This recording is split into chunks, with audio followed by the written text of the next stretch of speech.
Estamos marcando, repetindo aí, né? O locutor falou 8h03, a gente repete, 8 minutos, 3 minutos e 53 segundos. Hoje é uma quarta-feira, 24 de abril de 2019. Toda quarta-feira a gente tem aqui o nosso convidado. Antes, quero apresentá-lo. Ele já está nos nossos estúdios. E hoje, mais uma vez, eu recebo aqui o doutor Ziro Costa. O doutor Ziro Costa tem como propósito auxiliar a pequena e média empresa a reduzir custos através da gestão estratégica. O objetivo é também um Brasil onde as pequenas e médias empresas sejam de classe mundial e que sejam um importante vetor de transformação positiva para a sociedade brasileira. Doutor, muito bom dia. Bom dia, Milton. Um prazer enorme estar aqui de volta com você, com seus ouvintes. Foi bem de paz, foi bem de feriadão, tranquilo? Tranquilo, graças a Deus. Que bom, doutor. Mas, mais uma vez, muito obrigado pela participação do senhor. O prazer é todo meu. É um enorme prazer estar aqui com você e podendo, de alguma maneira, agregar algum valor para os seus ouvintes, né? Principalmente aqueles que são empresários e tentam driblar as crises que aparecem todos os dias no Brasil. Tá certo. Falando em crise, doutor, a gente já vai começar aqui já com um assunto polêmico. A gente deu uma notícia. Tem crise, né? A gente já deu uma Achar crise no Brasil é fácil, né? A gente já deu. Daqui a pouco, gente, quero mandar um abraço para todos. Tem bastante empresário nos ouvindo hoje, viu?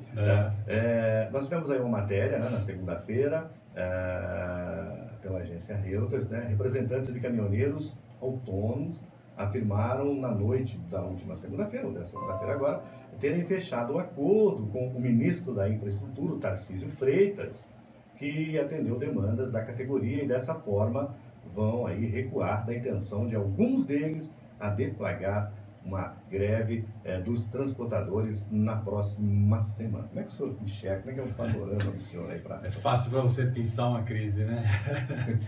Olha, eu acredito o seguinte, que isso é um problema que fica na prateleira, né? Porque houve realmente essa reunião com o ministro, houveram aí algumas promessas de ambos os lados, né?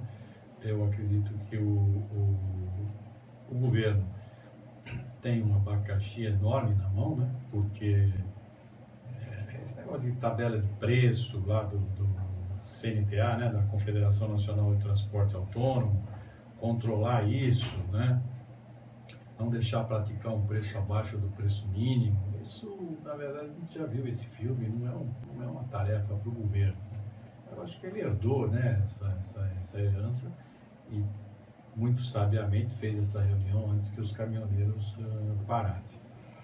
Agora, eu faria dois comentários, pensaria dois comentários. O primeiro é o seguinte: a Petrobras, tudo bem, não é uma empresa totalmente estatal, né? Você tem alguns acionistas lá privados. Agora, ela tem uma grande porcentagem das suas ações na mão do governo. O governo manda na Petrobras, né? Então, eu acho que a Petrobras ela deveria ter uma política mais transparente. Não estou dizendo com isso que o cálculo do frete, etc., não seja, vamos dizer assim, técnico, e eles não chegam naquele valor lá de, acho que era 5,7, se eu não me engano, né, a última reunião deles. Não estou colocando em dúvida isso. Eu digo no sentido de mostrar para a população, né, como é que ele chegou lá. Então, por exemplo, nós vamos fazer uma reunião cada 15 dias, ter uma pauta, a pauta é para discutir o que está acontecendo no mercado interno e no mercado externo em relação ao diesel, e a nossa política vai ser essa, né? Vamos tirar da cartola, então vou aumentar o diesel, agora, olha o cobra, olha o pau, não, é mentira, né?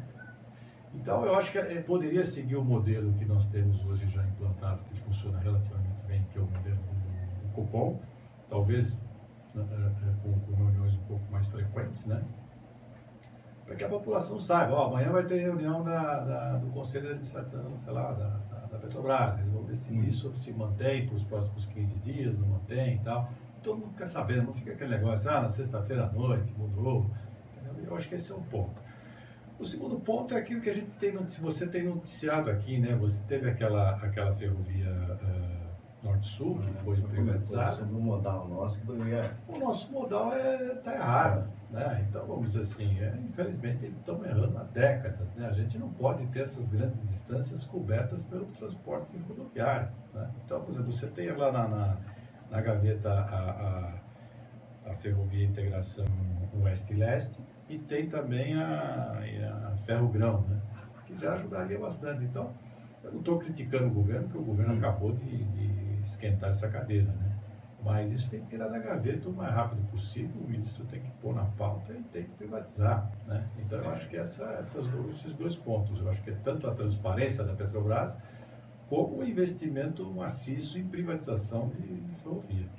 E o empresário se recuperou daquela última greve que parou o país? Ou ainda tem? Não, você viu que a gente teve um problema no PIB sério. É. Hoje a gente vem discutindo o problema do caixa, né? Vamos dizer, com esse problema da Previdência. A gente não consegue resolver, né? Essas reuniões são infindáveis, né? Não tem um norte, a gente está vendo 2019 passar pela janela já, né? Porque está acabando o ano, né? Parece que não vai acontecer nada. E o pior, né? Vamos dizer, toda a previsão de PIB que você noticia aqui, né? Foi, já caiu abaixo dos 2%, né? Quer dizer, não tem crescimento, não tem investimento, não tem emprego. Quer dizer, o que bate lá na ponta é a falta de emprego. É isso que está pegando, né? Então, apesar das boas medidas que o governo Bolsonaro tem tomado, não está resolvendo a nossa situação aqui embaixo, né? E é a parte do emprego. E se o caminhoneiro parar, meu Deus, aí acaba de vez, né? Doutor, a pergunta aí que muita gente faz, o senhor que já atuou no ramo aí de postos de gasolina, o senhor que tem ramo imobiliário, o senhor que... não existe plano B para esse tipo de coisa, não tem como. Não tem, dizer, você não aprendeu. Tem, mas é de longo prazo, né? Então, vamos dizer... Você lembra quando a gente subiu para o álcool, né, que a gente tentou substituir lá e depois abandonamos o projeto, né?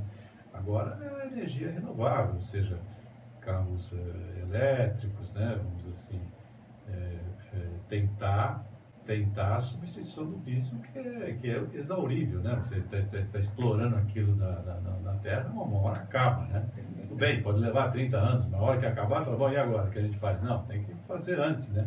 Então, eu acho que o plano B tem muita empresa mas isso é de longo prazo. Esse plano B que você está falando é um plano B para a estratégia aí, sei lá, mudar um pouco o modal, colocar mais locomotivas, enfim. Mas eu digo assim, um plano B para a greve. Se sair essa greve, o Brasil para. Não tem. O Brasil para. Não tem plano B, não tem como, não tem jeito. O Brasil para, porque tudo vai pelo caminhão, né? Vamos dizer assim, a ferrovia hoje é responsável por 15% do transporte, quer dizer, praticamente 70 e tantos por cento é rodovia, quer dizer, o cara parou, né?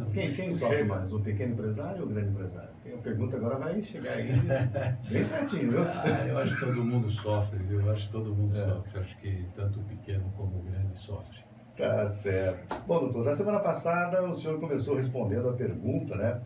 Onde posso encontrar a inovação dentro da minha empresa? E o tempo estourou, não deu para o senhor responder. Então, a gente gostaria, né? Onde pode encontrar a inovação, isso, né? Mas tem até uma colocação aqui, ó. Segundo pesquisa, há algumas gerações, as empresas que dominavam o mercado eram aquelas que com maior patrimônio material, né? E conseguiam se destacar por sua alta capacidade de produção. Hoje, porém, o que domina é a inovação. Eu acho que, vamos supor, que eles podem, onde o pequeno, médio empresário, ou o grande empresário, pode encontrar inovação dentro da sua empresa, né? Essa pergunta, né? Eu acho que o primeiro item é você a inclusão de novas vozes no processo, né? Não ficar com aquilo totalmente embasado na cabeça do CEO, né? Do Chief Executive Officer, né? Do presidente, do gerente geral, né? Eu acho que tem que escutar outras vozes dentro da organização, né? Quanto mais múltiplas, né? Quanto mais multifacetadas, melhor, porque o fulano que está lá na máquina, ele encosta aquele umbigo na máquina, ele sabe o que está acontecendo com a máquina. Então, acho que esse é um ponto fundamental. O outro é você tentar desconstruir o seu processo, né? O que eu chamo isso? O que eu quero dizer com isso? Eu quero dizer o seguinte, por exemplo, você tem lá um restaurante. Então, bom, você faz uma comida boa, diferenciada, etc, etc. Mas isso é uma parte do seu processo, né? Como é que o fulano encontra o seu restaurante? Encontra pelo site, por exemplo. Bom, e o seu site? Ele tem lá o endereço, tem um chat, pode falar direto com o cara, não pode e tal. Então você fatia aquele processo. Aí o cara vai e se desloca até o seu restaurante. Tá bom, chegou lá, como é que é? tem lugar para estacionar, não tem lugar para estacionar, né? O motorista pega o seu carro, suja, né, com aquela mão toda suada, quando você pega de volta parece que você gruda a mão no volante, não é verdade? Vai uma vez só, não volta mais. Uma vez só não volta mais. Aí você entrou como é que é? Tem uma fila de espera, como é que funciona a fila de espera, tá certo? Serve um drink, tem lá um jardim para o cara descansar, quer dizer, você vai fatiando, né? O cara, porque o mesmo cliente, ele tem, tudo bem, ele quer jantar, mas ele tem diferentes necessidades, né? Depois que ele jantou, por exemplo, ele quer a conta, você vai levar, se ele fez um belo jantar, não sei o quê, mas levou 2 horas para trazer a conta, você perdeu o cliente. Então você pode, por exemplo, fatiar esse processo, esse seria uma segunda maneira para inovação, e tentar inovar dentro do processo. O outro é assim, pensar tanto fora da caixa como dentro da caixa, ou seja, eu gosto mais de pensar dentro da caixa do que essa expressão de fora da caixa, né? Porque fora da caixa você extrapola, você tem, né? Você fala, não, agora eu sou, né? Você está dando uma palestra para 5 pessoas, daqui a pouco está dando para 50 mil no Maracanã, o que eu vou fazer e tal. Mas dentro da caixa, assim, pô, faltou aquele produto, aquele negócio, eu não tenho, né? Como é que eu me viro aqui? Como é que eu inovo? Um pouco daquele da Apollo 13, né? Quando chegou lá, não conseguia pousar na nuvem, tinha um furo lá na carcaça do tubo lá, acho que era de oxigênio, não sei. Pô, o que eu tenho aqui dentro do módulo que eu posso tampar esse buraco? Né? Não, tem os esparadrapo, tem isso, tem 2 algodão, uma bolinha de golfe, não sei. Né? Então eu acho que tem que pensar dentro da caixa é melhor do que pensar fora da caixa. E por último, acho que tem que ter assim um time engajado, né? Você tem que engajar o time tem que entender que a missão, que aquela missão ele também está junto dela. Acho que é isso. Tá certo. Bom, outra pergunta, a pergunta é a seguinte: inovar é fácil? E depois aqui ele completa: a inovação é democratizante, nesse sentido permite que as empresas pequenas produzam inovações mais rapidamente e muitas vezes até melhor que as grandes. O senhor concorda? Normalmente, né, as empresas menores são mais ágeis, né, tem menos hierarquia, né, então dizem que, como dizia o do Peter Drucker, né, sobreviverão não as empresas mais fortes, e sim as mais ágeis, né. Agora, eu acredito que inovar, ele pergunta se é fácil. Não é fácil, é complexo, porque o que acontece? Você tem uma estrutura que busca a eficiência. Então, o cara tem que pagar o almoço, pagar o jantar e tal. Então, ele tem que produzir, ele tem que dar resultado, tem que dar caixa. E a inovação é um processo um pouco paralelo, né? Assim, não, esse processo aqui nós vamos ter que mudar para melhorar aqui. Ou seja, em vez dela buscar a eficiência, ela busca a eficácia, né? E aí, esse fulano que está lá na máquina, que tem que fazer 100 peças por hora, ele vai falar, pô, eu não vou parar aqui, eu tenho que fazer 100 peças. Então, você tem um certo conflito entre a estrutura que está rodando e a estrutura que vai inovar. É lógico que o ideal seria você ter uma estrutura paralela que, com pessoas pensantes que falam, não, vamos inovar e tal, aqui e tal. Mas hoje a gente vê que não é assim. O PIB caindo, a gente estava falando agora, né? Greve na prateleira, não sei o quê, o salário não aparece, emprego não tem, quer dizer, você não consegue ter essa equipe paralela. Então você tem que pensar dentro da sua estrutura, algumas pessoas falam, para aqui 1 hora por semana e vamos tentar resolver um problema, ou 2 problemas. Não adianta também você falar, não, tenho 10 problemas, o que vocês acham? Não vai lugar nenhum, né? Então eu acho que inovar não é fácil.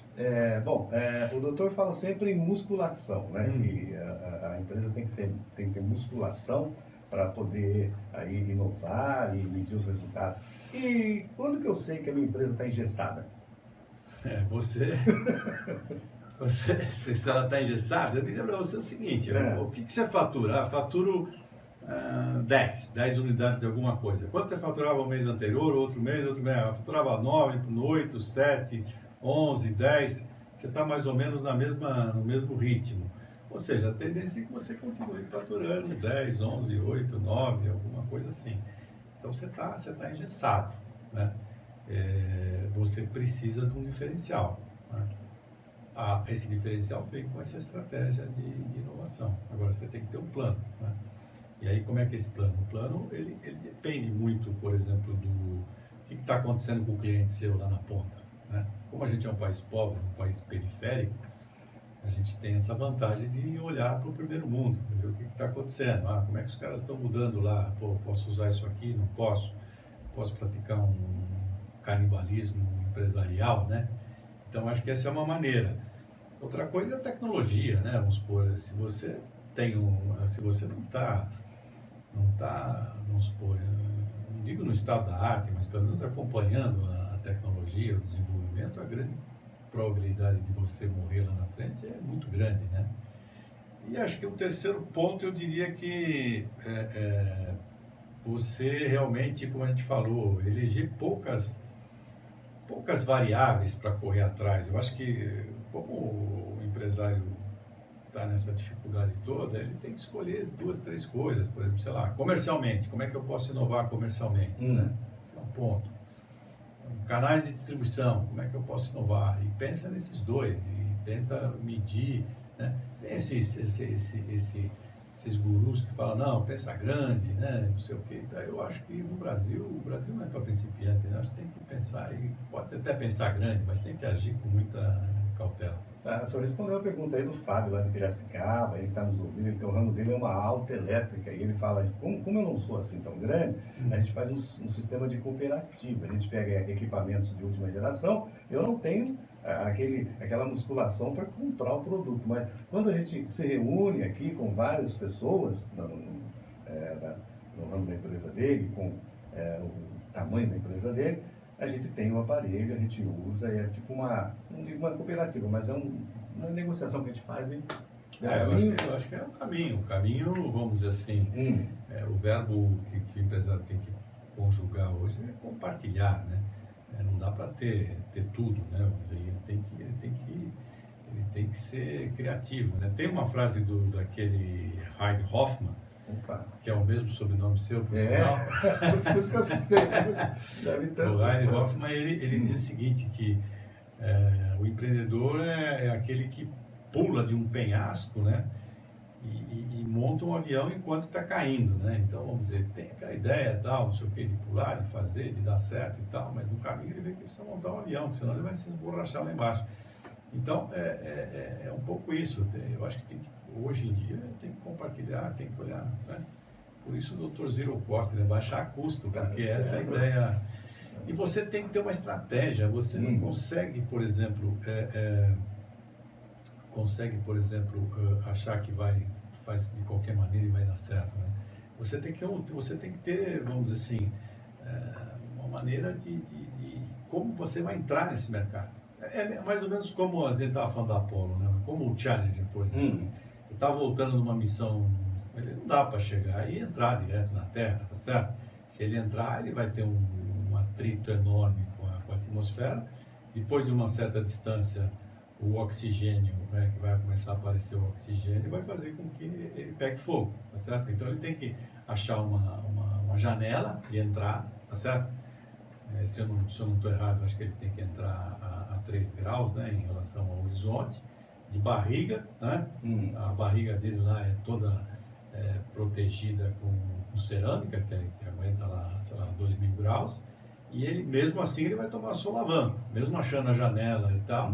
Você vê que quando tem aqueles filmes de astronauta e tal, você vê que eles tremem até se tiver obturação mal feita, cai ali, né? Isso eu está falando do ano de 1969, né?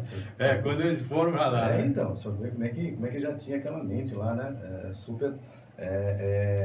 A gente percebendo aí essa... E esse é o doutor Zero Costa, ele conversa com a gente aqui, super... Passa rápido nosso tempo aqui. Tem assunto, eu sempre falo que ele tem aí, né, muito...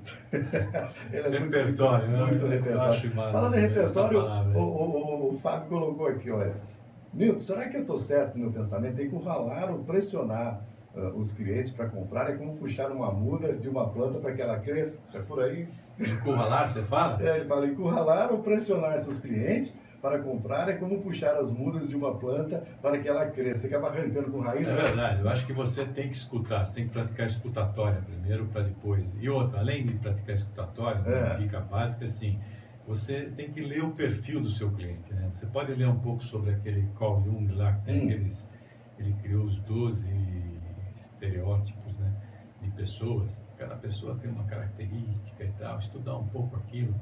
E no momento que você está praticando a escutatória, você fala, não, esse cara tem esse estilo rei, né? Esse cara tem estilo tal. E aí você consegue identificar quais são, vamos dizer assim, os pontos fracos e tal, os pontos fortes. Não que você vai ser desleal com o que você vai falar, mas você vai falar numa frequência que ele quer escutar. Eu acho que essa de arrancar a mundinha não vai dar certo. Tá certo. Doutor, eu vou dar uma passada aqui no WhatsApp. Quero você manda um bom dia, né? Por gentileza aí, para Isabela do Instituto Mix. Isabela, Instituto Mix. O que é o Instituto Mix? São mais de 400 escolas no Brasil profissionalizantes. Que legal, olha só. Muito legal. Então, muito bom, porque a gente está falando para o pequeno empresário, né? Mas eu acho que essa geração que vem aí, né? Ela tem essa gana de construir né, um negócio próprio, né? E vencer. Então, foi interessante saber que tem gente desse tipo de camada na sociedade interessada no nosso bate-papo. Um abraço para a Isabela, né? Isabela, Instituto Mix. Todo sucesso para ela. Aqui é da onde? Essa cidade que é? Ela é aqui em Sumarés, que é aqui a rua de cima da rádio, aqui tem o Instituto Mix aqui. Ah, é? Tá? Olha só. E parece que a semana... Profissionalizante, então? A semana que vem ela vai estar dando uma entrevista pra gente aqui. Ah, olha só, que legal. Aí você vai acompanhar também. Mas um prazer. Bom, também junto com a gente, deixa eu ver aqui, a Carol, né? A Carol. E o Douglas Colossal também, né? Escuta, né? O Douglas, ele falou, manda um abraço aí para todo mundo, aí para Pauliana, para Vitória, para toda a direção, e um abraço aí para o doutor Zero Costa. Eu tenho uma pergunta para o doutor Zero Costa. Doutor, ele e a Carol estão na sintonia. Doutor, alguns amigos têm algumas ideias voltadas ao empreendedorismo digital e tecnológico. Sim. Como eles podem encontrar apoio e investidores, anjo, para suas respectivas startups? Haja vista que são muito jovens e sem muitas perspectivas de crescimento, caso não encontre tal apoio. Quais as dicas dar a esses jovens que querem crescer e têm muitas ideias a serem trabalhadas? São várias as dicas. A gente podia fazer até um programa sobre isso. Acho que o tema é muito rico. Mas eu fui recentemente numa feira em São Paulo, nessa área de tecnologia, né? E eu vi que, por exemplo, alguns garotos assim que têm empresas, algumas ideias, eles nos intervalos eles abordavam as pessoas mais antigas, né? Vamos dizer assim, que um cabelo mais branco e tal. E deixavam lá e tentavam conversar, olha, eu tenho essa ideia e tal, estou precisando de recurso, não sei o que e tal, porque é fácil você identificar essas pessoas no meio dessa molecada toda, né? Então essa era uma abordagem, eu mesmo fui abordado algumas vezes, algumas ideias interessantes, né? Então, você para lá para tomar um café, ou senta numa pracinha qualquer lá, nesses eventos, e aí você tem essas pessoas te abordando. Então você poderia abordar alguma dessas pessoas, né? O outro ponto, por exemplo, é o que a gente pode depois detalhar, mas é o crowdfunding, né? Que é o CROWDFUNDING, né? Crowdfunding, que é você juntar pessoas e tal, e juntar recursos, etc. O outro é você, por exemplo, participar de hackathons, né? Vamos dizer, a empresa você tem esses eventos de hackathon que você resolve um determinado problema, você se inscreve lá, se você for selecionado, você tem um pitch lá que você pode apresentar a sua solução e ver se a sua solução Enfim, tem uma série de canais, né, que a gente poderia até detalhar aí, né? Nosso tempo já estourou, doutor. Mas eu vou repassar para o senhor a pergunta, vou repassar as pessoas para o senhor aí a semana que vem. Essas outras também se pode repassar, essa a gente nem tangenciou aí. Tá certo. Doutor, são 8 horas e 27 minutos, a gente começou falando de caminhoneiro, vamos terminar caminhoneiro, né? Olha, nada contra os caminhoneiros, acho que o caminhão por exemplo, não exclui com a ferrovia, não se exclui o caminhão sempre vai ser necessário. O problema é você sair aqui com 10 toneladas e cruzar 8.000 quilômetros, isso é insano. Entendi. Mas olha, a frase é do Roberto Carlos, né, ele que é o compositor da música, ele toma uma estrofe aqui: já pegou pelo caminho chuva fina e tempestade, asfalto, terra molhada, lamaceiro de verdade, no inverno se abriga, no verão abre a camisa, pronto para qualquer parada, porque o tempo Doutor, não avisa. Uma ótima semana para o senhor, viu? Esse é o Roberto Carlos. Esse é o Roberto. Esse é o rei. Esse é o rei Roberto. A gente termina o programa Um abraço para agradecendo. você, boa semana para os seus ouvintes e sucesso. Um abraço. Tchau, tchau. Obrigado, um abraço.